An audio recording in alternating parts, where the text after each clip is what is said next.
తిరుమల, తిరుపతి వెళ్తే జపాలి హనుమాన్ అయితే కంపల్సరీ వెళ్ళండి. కొండపైన బసెస్ అయితే మనకి అవైలబుల్ ఉంటాయి. రూ. 30 టికెట్. స్టెప్స్ అయితే మనకి 150-200 స్టెప్స్ ఉంటాయి. అసలు ఎక్కినట్టు కూడా ఫీలింగ్ అనిపియదు మనకి. చుట్టుపక్కల పచ్చదనము, ప్రతి స్టెప్ అయినా కూడా మళ్ళీ బొట్లున్నాయి. చుట్టూ కొండలు, కొత్త ప్రపంచానికి వచ్చిన ఫీలింగ్ ఉంటుంది. ఫ్రెష్ ఆక్సిజన్ కూడా.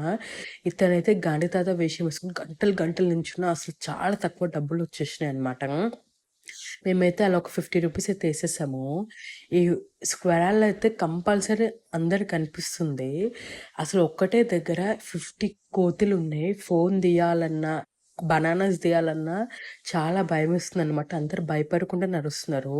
ఇంకా ఇదైతే ఒక రాయి పైన ఒక రాయి పెడుతున్నారు అనమాట. అలా స్టేబుల్గా నిలిస్తే ఇల్లు కడతారంట. నేనైతే అవన్నీ నమ్మా. సో జపాలి హనుమాన్ వెళ్ళే దారి అయితే చాలా అద్భుతంగా ఉందండి. రిటర్న్ బస్ కూడా అక్కడే.